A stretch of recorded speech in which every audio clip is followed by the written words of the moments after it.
जिसका मैथ सही है तो उसका रीजनिंग सही है, जिसका रीजनिंग सही है उसका साइंस सही है। बिना मैथ और रीजनिंग का किसी का रिजल्ट रेलवे में नहीं होने वाला है। जनरल नॉलेज के लिए एक यूट्यूब पे एडुटेरिया करके चैनल है, यानी कि उसका चैप्टर बाय ज्योग्राफी, उसका पॉलिटिकल, वही जितना होता है सब हम लोग वहीं से लिखे थे। कॉपी में अलग अलग नोट्स बना के उसके बाद तैयार किए थे जनरल नॉलेज का। तो जैसे मान लीजिए कि इसमें फिजिक्स में हम यूनिट डायमेंशन पढ़ रहे हैं, तो उधर घटना चक्र में पढ़ के फिजिक्स का जो हमारा बेसिक था, फिर उधर सेट मारते थे कि हमारा कितना नंबर उधर आ रहा है, जो इसमें न है इधर आके इसको लिखते थे। ऐसे करके सभी सब्जेक्ट के किए मेंस तक, और मॉक टेस्ट देते रहे। प्रीवियस ईयर क्वेश्चन 50% चांस है प्रीवियस ईयर क्वेश्चन ही रहेगा। मॉक टेस्ट का सबसे फायदा होता है कि आप जो पिछले पढ़ाई किए हैं उसमें क्या आपसे छूट गया है वो कवर हो जाएगा, और उधर टाइम आपका मैनेज हो जाएगा। एग्जाम में एनालिसिस करना बहुत जरूरी है। लगभग 4 या 5 घंटा हम एनालिसिस करते थे मॉक टेस्ट का। जैसे मान लीजिए कोई चैप्टर से हमको प्रॉब्लम हो गया वहाँ, तब क्या करते थे, जहाँ जो क्वेश्चन गलती हुआ, जो चैप्टर सब चैप्टर हम पूरा पढ़ते थे एक बार, ठीक है, पढ़ के फिर उसको नया है तो वहाँ जाके लिखते थे। साइंस के लिए एस के झा सर का बुक आया है, वही से सफिशिएंट है, पूरा कहीं नहीं जाना इधर उधर। टाइपिंग के लिए यदि आप अभी से तैयारी कर रहे हैं तो पीटी से चालू कर दीजिए, क्योंकि बहुत लड़का टाइपिंग में जाकर फेल हुआ है। थोड़ा थोड़ा करके, हाँ थोड़ा थोड़ा करिए, बस 10 मिनट करना है, ज्यादा नहीं डेली। पीटी में मेरा रो मार्क्स था 75 करके, इसको नॉर्मलाइजेशन करके 85 किया था, और मेंस में मेरा था 87.69 लेवल 2 में। फिर बाद में मेरा लेवल 3 में भी हो गया, इसमें 84.69 था। लास्ट टाइम देखिए 1 महीना पहले आप कुछ नहीं, यानी कि नया कुछ नहीं पढ़ना है, जो आप पहले पढ़े हैं उसी का रिवीजन करिए और सेट प्रैक्टिस करिए।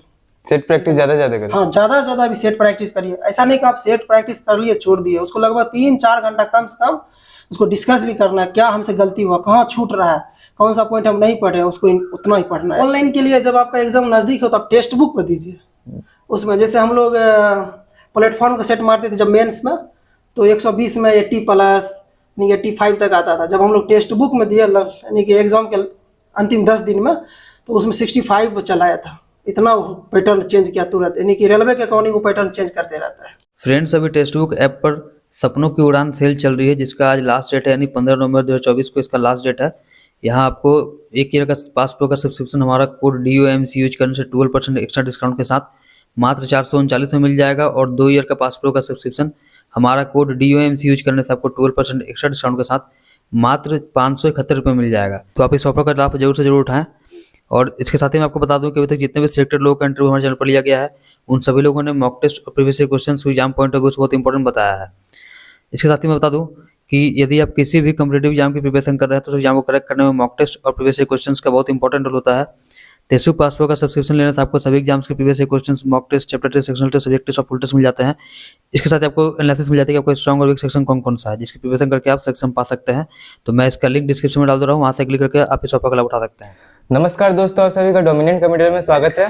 दोस्तों आज के वीडियो में हमारे साथ है नीरज जी, जो कि CCTC में सिलेक्टेड है, और जो भी बच्चे रेलवे की तैयारी कर रहे हैं उनके लिए वीडियो काफी यूजफुल होने वाला है, क्योंकि एक सिलेक्टेड कैंडिडेट से जानना आपके लिए काफी फायदेमंद होगा। चलिए सबसे पहले अपने बारे में बताइए। मेरा नाम नीरज कुमार है, और वर्तमान में मैं अभी CCTC की पोस्ट पे पोस्टेड हूँ, और इससे पहले मैं जूनियर क्लर्क पोस्ट पे काम कर चुका हूँ। तो नीरज जी, सबसे पहले आपने बताइए कि आप रेलवे के प्रति आपका अट्रैक्शन कब हुआ, रेलवे में आप क्यों आना चाहें? ये रेलवे में आने, मेरा तो शुरू से ही लक्ष्य था रेलवे में आने का, क्योंकि हम लोग बिहार से बिलोंग करते हैं, तो बिहार वाले को उतना इंग्लिश सही नहीं है, तो वही स्टूडेंट में मैं भी शामिल हूँ, इसलिए मैं ज़्यादा रेलवे के प्रति मैं तैयारी किया। और रेलवे के पहले आपने और भी कोई एग्जाम दिया था? नहीं, रेलवे के पहले मैंने कोई एग्जाम नहीं दिया, सिर्फ मैं ओनली रेलवे की तैयारी किया था केवल। अपने एजुकेशन क्वालिफिकेशन के बारे में बताइए। मैं ग्रेजुएशन पास हूँ, बस इतना ही, ग्रेजुएशन तक। और आपने हिंदी मीडियम से पढ़ा है या इंग्लिश मीडियम से? हिंदी मीडियम से। और आपकी तैयारी ऑनलाइन थी या ऑफलाइन थी?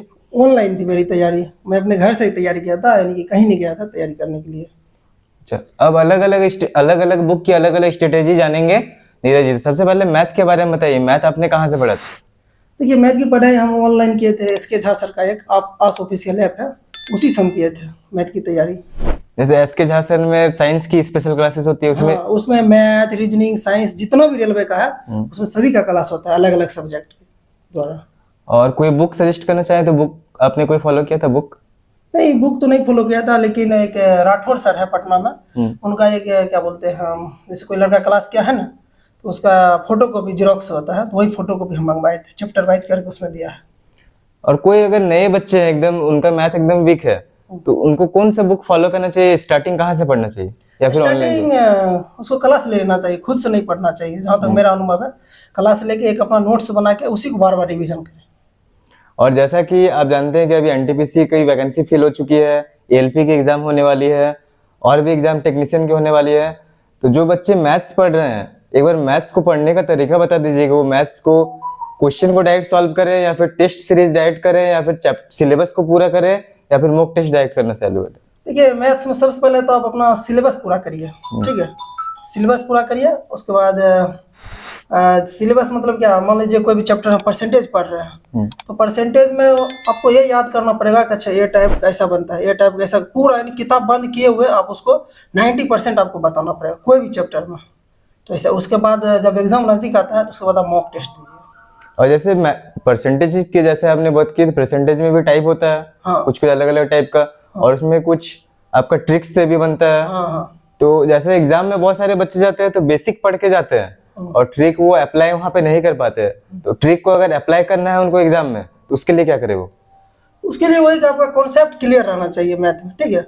यानी कि मैं पहले ही बताया हूँ, जैसे मैथ में भी तो आप टाइप बाय टाइप पहले से याद रहना चाहिए। जैसे ये टाइप है तो ऐसे बनेगा, तो एक बार में आपका बन जाएगा। और जैसे एग्जाम में इतना धरफड़ी नहीं करना चाहिए कि आप 30 सेकंड में मैथ को बनाना है, तो ये जरूरी नहीं है। काहे कि अपना लोगों ने जो जीके जीएस है वो 15 सेकंड में भी उधर बनेगा। वो सारा टाइम जो हम लोग मैथ में आके इंक्लूड करेंगे इधर, यानी कि आराम से हाथ चलाएंगे। जैसे घर पे प्रैक्टिस कर रहे हैं आराम से, वैसे आराम से करना है, कोई ज़्यादा शॉर्टकट नहीं करना है। और मैथ के लिए बच्चे कितना समय दे अभी? मैथ के लिए तो लगभग 3 या 4 घंटा कम से कम। काहे कि जिसका मैथ सही है तो उसका रीजनिंग सही है, जिसका रीजनिंग सही है उसका साइंस सही है। बिना मैथ और रीजनिंग का किसी का रिजल्ट रेलवे में नहीं होने वाला है। और जैसा कि रीजनिंग के बारे में आपने बोला, तो रीजनिंग भी आपने उसी ऐप से पढ़ा था? हाँ, रीजनिंग में आस ऑफिशियल एसके झा सर के ऐप है, वो क्या नाम, दीपक सर है, उसी का मैं एक 20 रुपया वाला कॉपी पर मात्र नोट बनाया था। जैसे सर पढ़ाए थे वैसे नोट बनाया, तो उसी को बार बार रिवीजन किया, उसके बाद मॉक टेस्ट दिया, और कहीं कुछ नहीं पढ़ा, कोई किताब नहीं। और रीजनिंग के पैटर्न में बताइए कि एग्जाम में रीजनिंग का लेवल क्या होता है, रीजनिंग को बच्चे एकदम कैसे परफेक्ट करे? परफेक्ट वही जो आप बेसिक सही रखिए, बेसिक यानी कॉन्सेप्ट क्लियर रहना है, और मॉक टेस्ट पर बनाइए। और जो आप बेसिक पढ़े हैं, यदि मॉक टेस्ट में दूसरा नया आ रहा है तो वहाँ जगह ऐड करती जाइए चैप्टर वाइज करके। रीजनिंग में कोई ऐसा चैप्टर जिसमें आपको प्रॉब्लम हुआ हो, उसमें कुछ ज्यादा समय लगा हो समझने में, वैसे कुछ? हाँ, एक था सिलोजिज्म था, उसमें थोड़ा प्रॉब्लम था। और उसके बाद कथन निष्कर्ष, इसमें सभी को प्रॉब्लम है। जैसे कथन निष्कर्ष में पूछ दिया सभी को, नहीं 5 क्वेश्चन बनेगा, 3 आपका सही होगा, 2 इसमें गलत होना है, तो इसमें उतना टेंशन नहीं लेना है। तो उसको आपने कैसे परफेक्ट किया या फिर उसकी तैयारी कैसे वही की? मॉक टेस्ट देके। मॉक टेस्ट देकर? हाँ, ज्यादा से ज्यादा मतलब प्रैक्टिस किया आपने? ज़्यादा से ज़्यादा प्रैक्टिस, यानी एक बार सभी कोई भी सब्जेक्ट पढ़िए, पहले उसका सिलेबस कंप्लीट होना चाहिए बेसिक से, उसके बाद आप मॉक टेस्ट दीजिए। ऐसा नहीं कि आप कल चालू किए और दूसरे दिन से मॉक टेस्ट लगाना किया, तो ये नहीं है सही। और जैसा कि CBT 1 में आपका 30 मार्क्स के मैथ रहते हैं, 30 क्वेश्चन मैथ रहते हैं और 30 क्वेश्चन रीजनिंग रहते हैं। हाँ। बाकी के 40 क्वेश्चन आप लोग का GS से रहते हैं या फिर साइंस सब मिक्स रहता है। हाँ। तो वो 40 मार्क्स का कैसे तैयारी करे बच्चे? 40 मार्क्स के लिए देखिए, जैसे जनरल नॉलेज के लिए हम क्या किए थे, वैसे एसके झा भी पढ़ाए थे, लेकिन हम वहाँ से नोट नहीं बनाए थे। जनरल नॉलेज के लिए एक यूट्यूब पे एडुटेरिया करके चैनल है, यानी कि उसका चैप्टर बाय ज्योग्राफी, उसका पॉलिटिकल, वहीं जितना होता है सब हम लोग वहीं से लिखे थे, कॉपी में अलग अलग नोट्स बना के उसके बाद तैयार किए थे जनरल नॉलेज का। इसलिए हम वहीं से एडुटेरिया का चैनल है यूट्यूब से, वहीं से नोट बना कर हम लोग पढ़ाई किए थे। जैसा कि अभी तो कंपटीशन बहुत ज्यादा है और बच्चे तैयारी कर रहे हैं, तो CBT 1 में एक सेफ स्कोर क्या होना चाहिए बच्चों का? 71 में जैसे 100 मार्क्स है ना, तो निगेटिव काट का आप 70 प्लस रहिए, आपका सेफ स्कोर है। नॉर्मलाइजेशन में भी कुछ बढ़ते हैं मार्क्स? हाँ, उसमें भी बढ़ता है। और CBT 1 और CBT 2 की क्या आपकी सेम स्ट्रेटेजी थी या कुछ अलग थी इसमें? नहीं, कुछ नहीं अलग था, सेम था। यानी कि जो हम लोग पहले पढ़े थे बेसिक, फिर उसी को बार बार रिवीजन किया, उसके बाद मॉक टेस्ट ज़्यादा दिए बाद में। यानी कि मेंस में ज़्यादा तो उधर रिवीजन भी चल रहा है, जो पहले पढ़ाई किया है, और उसके बाद मॉक टेस्ट चल रहा है, बस 2 ही काम करना है। और जैसे फर्स्ट एग्जाम CBT एग्जाम होता है, उसके बाद जो CBT 2 का एग्जाम होता है, तो जितना टाइम मिलता है वो क्या सफिशिएंट है? हाँ, वो टाइम सफिशिएंट है। जैसे हम क्या किए थे, पहले पीटी पहले जो सर पढ़ाए थे वो पढ़े थे, और थोड़ा बहुत मॉक टेस्ट दिए थे। जब मेरा पीटी क्लियर हो गया तो मेंस के लिए एक किताब आता है घटना चक्र का, ठीक है। घटना चक्र का यानी कि आपको सब्जेक्ट वाइज मिल जाएगा, मैथ का अलग, रीजनिंग का अलग, साइंस का अलग। वही घटना चक्र का रेलवे का लाए थे। तो जैसे मान लीजिए कि इसमें फिजिक्स में हम यूनिट डायमेंशन पढ़ रहे हैं, तो उधर घटना चक्र में पढ़ के फिजिक्स का जो हमारा बेसिक था, फिर उधर सेट मारते थे कि मेरा कितना नंबर उधर आ रहा है, जो इसमें न है इधर आके इसको लिखते थे। ऐसे करके सभी सब्जेक्ट के किए मेंस तक, और मॉक टेस्ट देते रहे। और एग्जाम में प्रीवियस ईयर क्वेश्चन का क्या रोल है? प्रीवियस ईयर क्वेश्चन 50% चांस है प्रीवियस ईयर क्वेश्चन ही रहेगा। प्रीवियस ईयर क्वेश्चन को आपने कहाँ से किया था?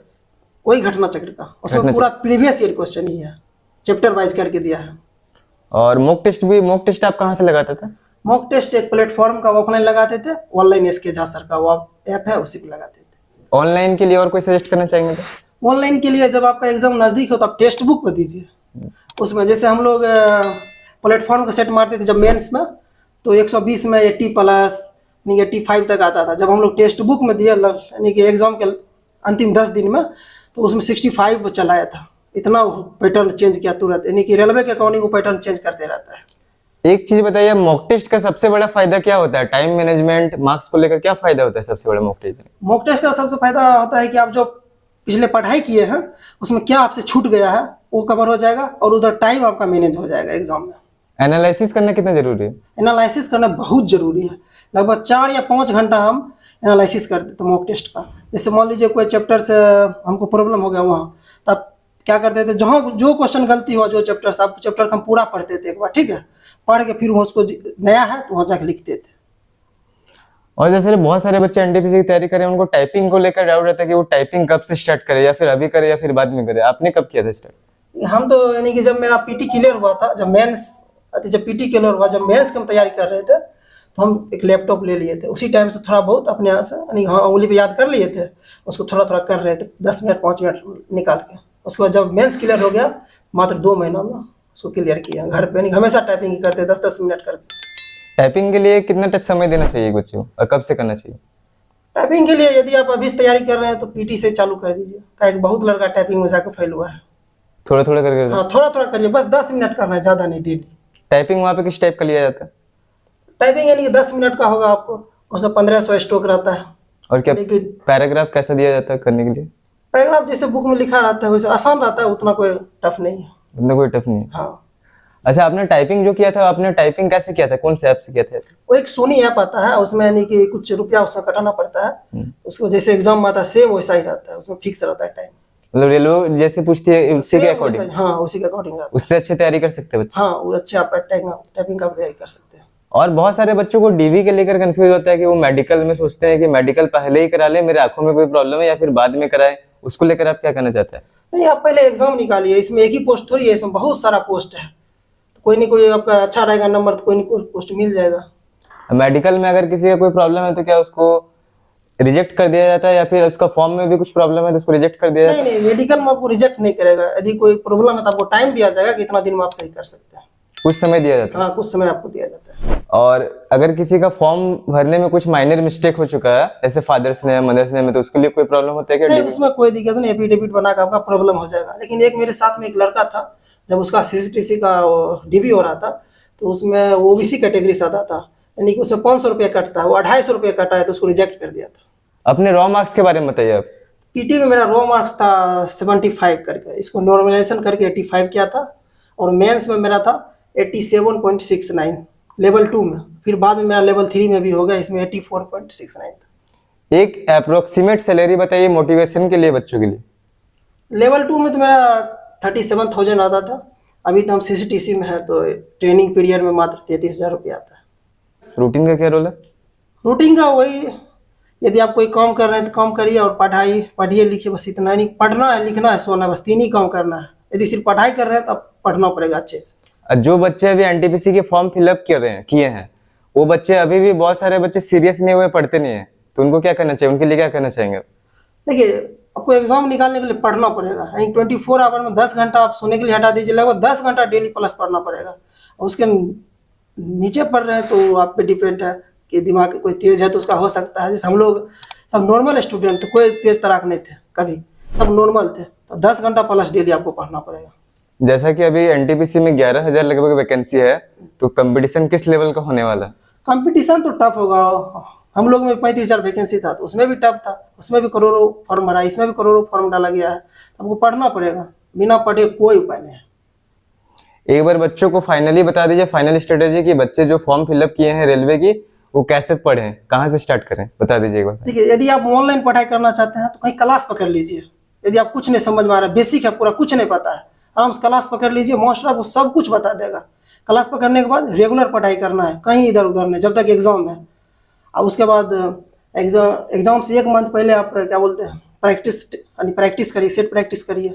और उसके बाद करेंट अफेयर्स, हम लोग पहले शुरू से हम नहीं पढ़ते थे करेंट अफेयर्स, लेकिन जब हम लोग का एग्जाम का डेट दिया तो 1 महीने से पहले कोई क्लास ले लिए थे, एक सर था, तो उसी से क्लास करके करेंट अफेयर्स। वैसे दिसंबर में अभी टेक्नीशियंस की एग्जाम होने वाली है, एलपी की नवंबर में होने वाली है, तो लास्ट टाइम में बच्चे क्या करें?